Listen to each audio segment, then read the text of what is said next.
2, 3.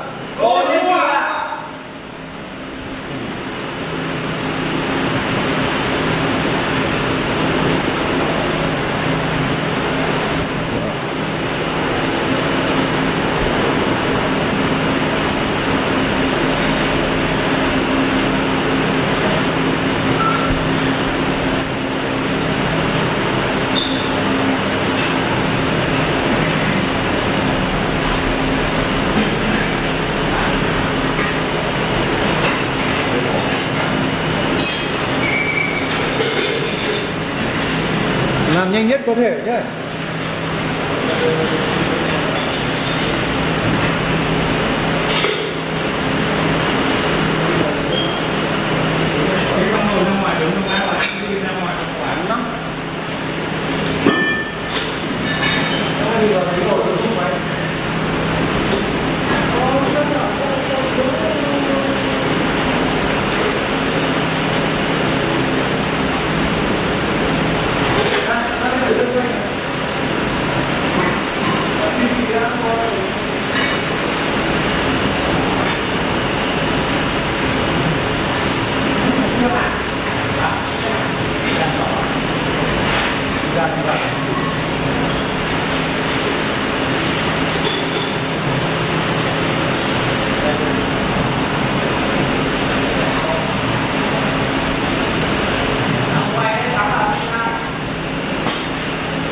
Các em chỉ làm 40 phút rồi đấy nhé.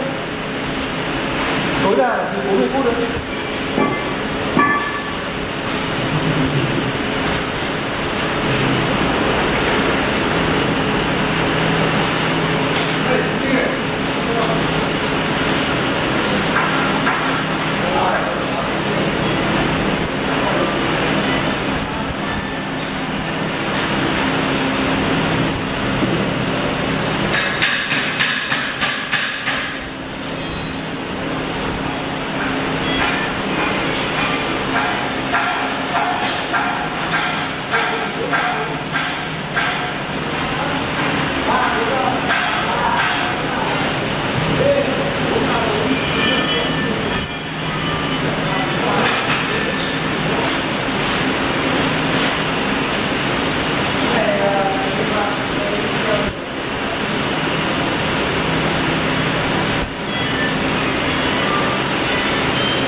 đâu.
Được chưa?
Chuyên về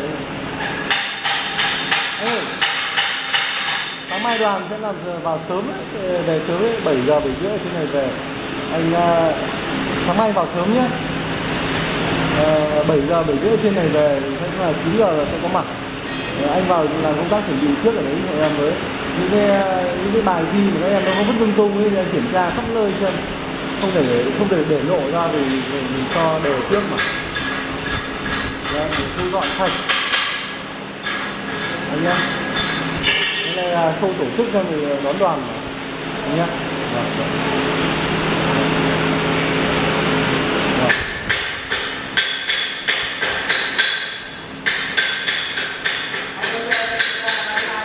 Xong chưa? Thiếu cái gì? Hả? Cái gì? Cái hàn đó. Thiếu cái hàn.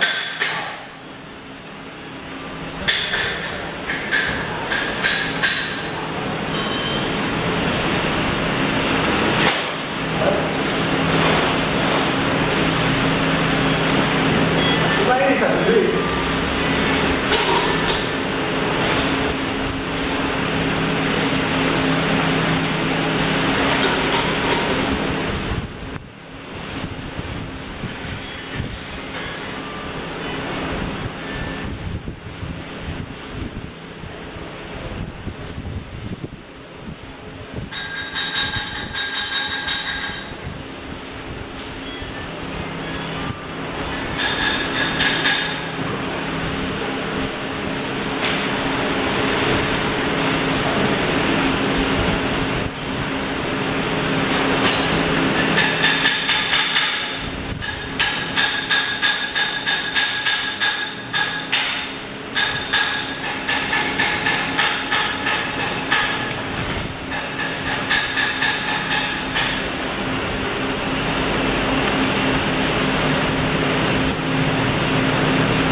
Wow. Hôm nay mới gửi đến cho cô cái lịch trình. Hôm qua làm được 9. Có rồi, thì là cô báo cáo hộ với mang tính thủ tục, nhưng mà có phải để báo cáo trường.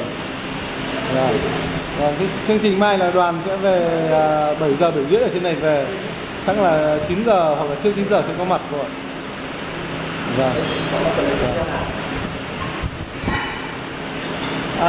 Các em hôm nào về luôn, về hôm qua rồi gì? Thế là thi xong các em sẽ về luôn. Vâng.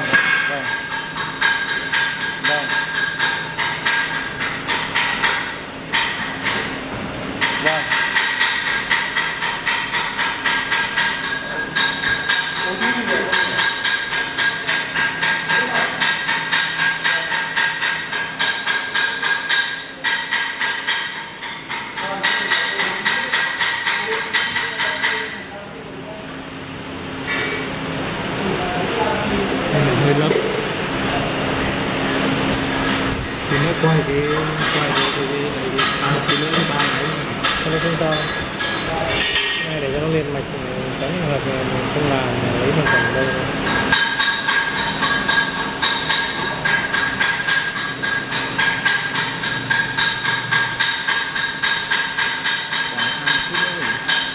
Đâu mới quay được 20 phút.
phút rồi nhá.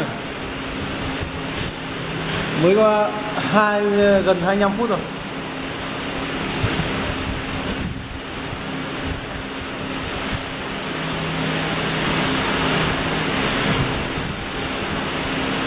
Hai 23 phút.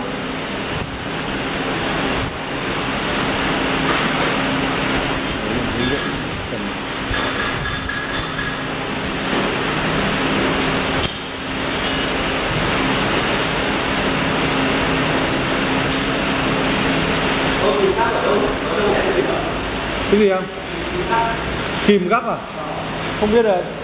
Em lấy tạm cái nào lấy đi chứ bây giờ. Ở bên này có không? Đấy. Chạy ra đây lấy một cái đi em. Chạy nhanh đấy. Đấy, lấy một cái. Lấy một cái xong là tí nữa giả lại bạn. Không, phải là có. Thế cho nên các bạn phải cần chuẩn bị trước.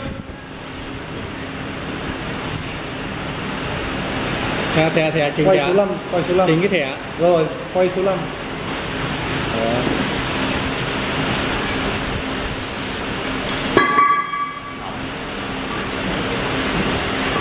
Từ từ không sao đâu, xong rồi mà.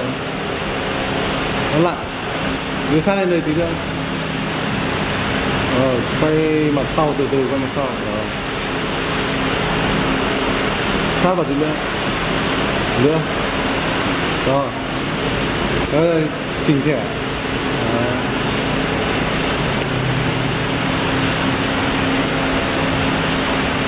Được rồi. Em mang đi.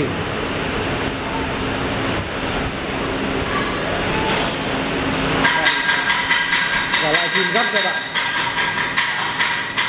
Thôi cái này cẳng đấy, cẳng luôn đấy.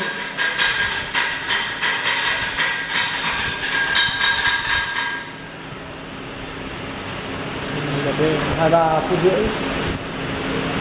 Rồi ra rửa chân tay cho nó bỏ khỏe này.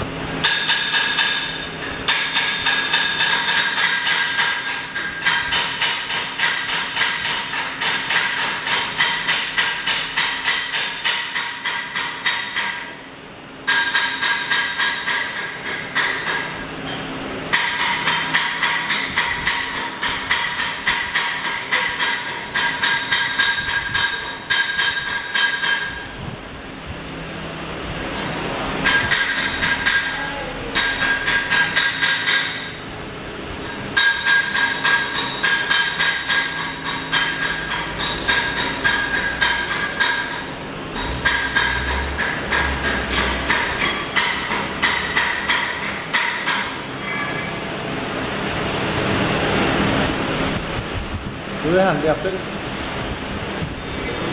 Đều. Có bỏng tay nhá.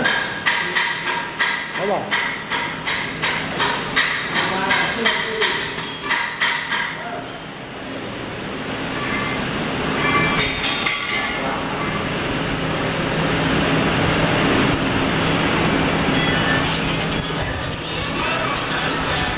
Alo. Đó. Alo.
không biết được từ đâu là đẹp như đất quá rồi.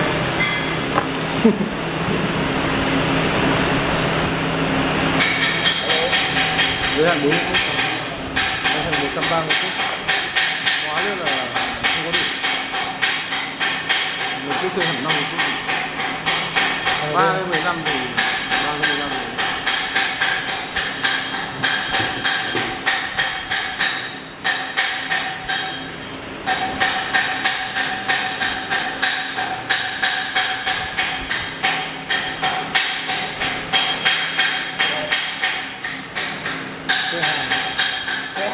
đây ngay sau lưng, sau lưng chạy vào, chạy vào đi lấy đây, đừng vào, hoặc là em lấy bên kia. Chạy sang bên đó thôi. Ở bên này là bên số cùng số là nhiều này.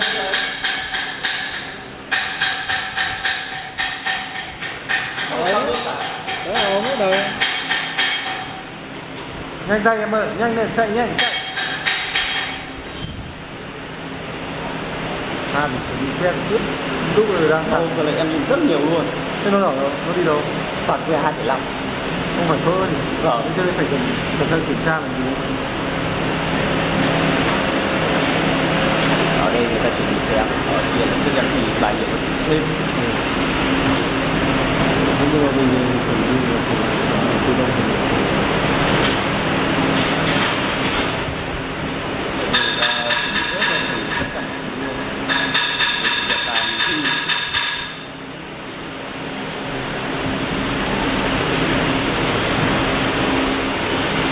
Mấy cái này nó cũng nhảy loạn số rồi. Do như tim nó đập theo tim. Cái này nó yên số kia nhảy 200 mấy. Con máy kia là con máy hàn CO2. Đâu. Con máy kia Bên này nhưng mà đang hàng máy que. vâng, nó đảo được chiều này. Nó lắp yếu hết 2 cái dây.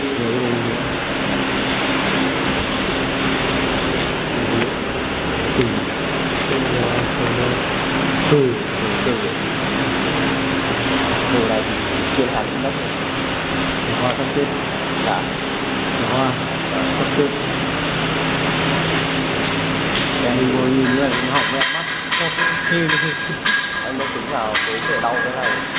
Nó đứt mắt rồi. Không bỏ được mắt đâu. Biết thì mẹ thêm còn làm vào mắt à? Đó. Nên mình có làm cái gì?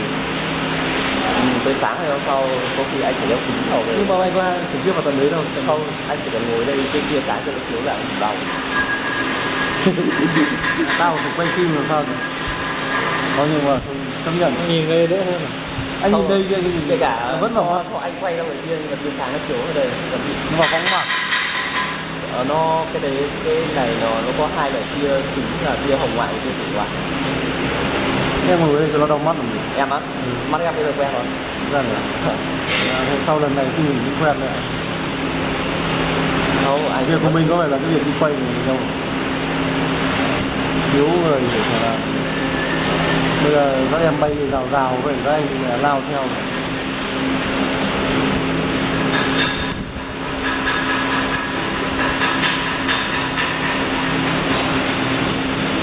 tại sao đây là cái miếng dạng này là nó đốt quá nhiều, Nó cong lên. người nào mà hàn hoặc là cái miếng dạng kia người ta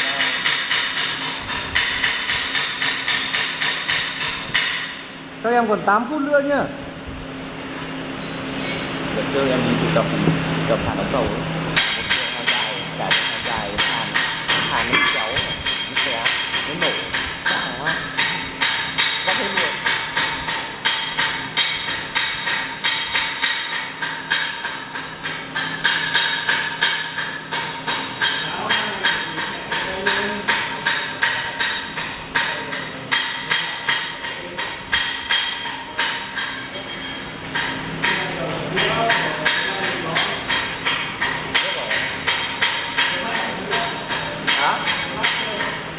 Hàn là phải có rãnh ở giữa thì cận nếu mà hàn hai lớp chứ không bao giờ mày cái lớp kia nữa thì thùn hết xuống đúng không?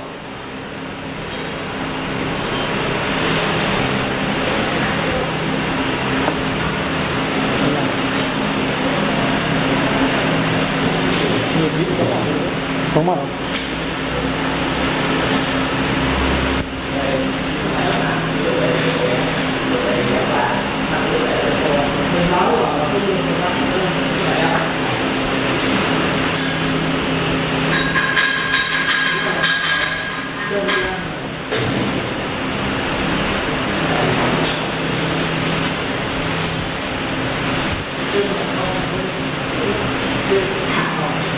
Cú này ăn lâu hết nhỉ.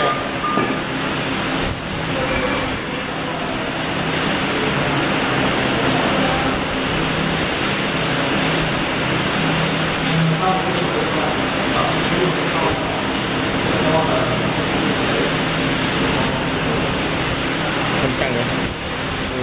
Lên đi sang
Ai sắp xong thì bảo anh nhá.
Sát lên.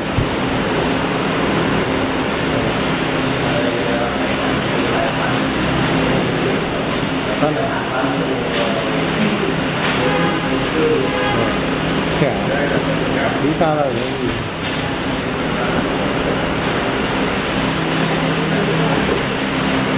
Cúi đầu chào.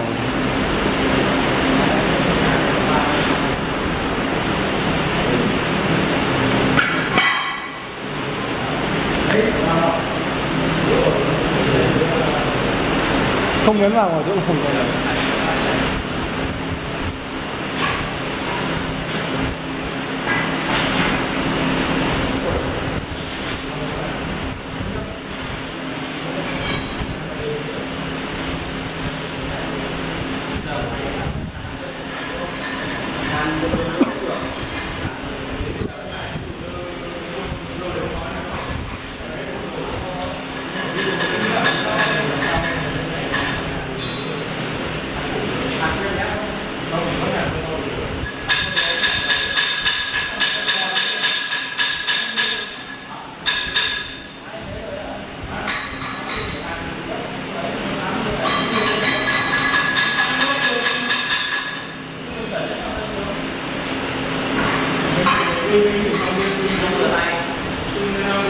Các em ơi, còn 2 phút nữa nhá.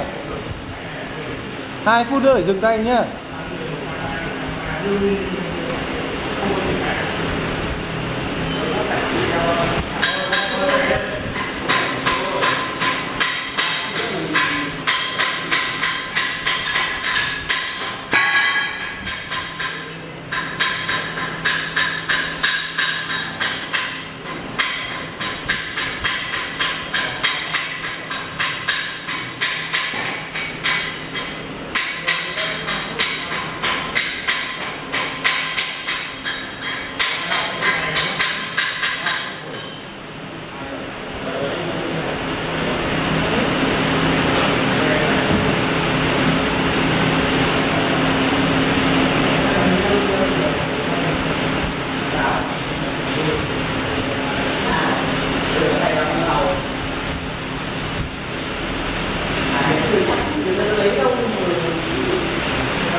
Bạn nào vừa thi xong đưa thẻ đây. Ra rửa tay đã, rửa tay. Để chưa đi dùng giả quần áo. Rồi đi. Đây, mọi người dần dần sẽ đi về, em đi về. Để quên luôn vậy. Được. Để quên luôn. Đi về giả quần áo xong là ấy đi về.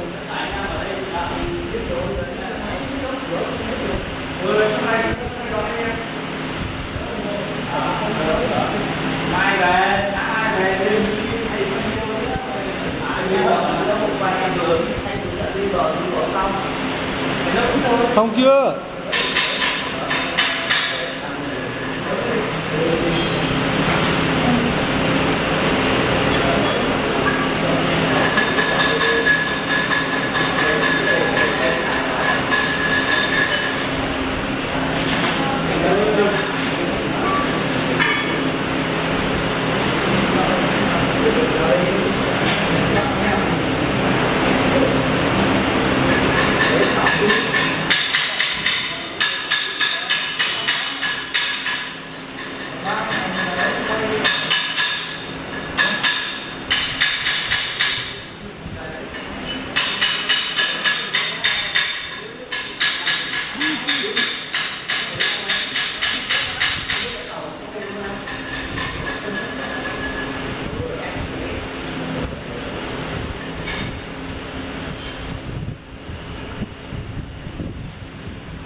Đây, ra đầu đây. Kẹp đâu, đưa cho bạn cái kẹp. Đấy, nhanh. Đấy. Mang ra đây trình, nhanh. Nhanh, hết giờ từ lâu rồi.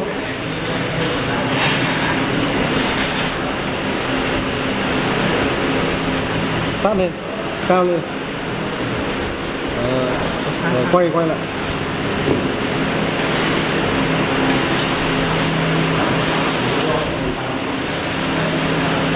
Sát vào. Rồi, thấp xuống để anh nhìn thấy thẻ. Cúi đầu chào đi. Chào. Chào. Rồi đi ra. Bạn kia xong chưa? Này, Đưa kẹp cho bạn để bạn cầm kẹp nó bao ra bây giờ. Bạn kia ơi.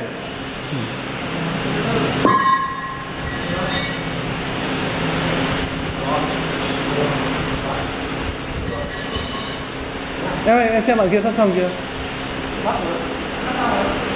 Bao nhiêu lâu nữa thì xong? 5 phút nữa thì không đủ rồi.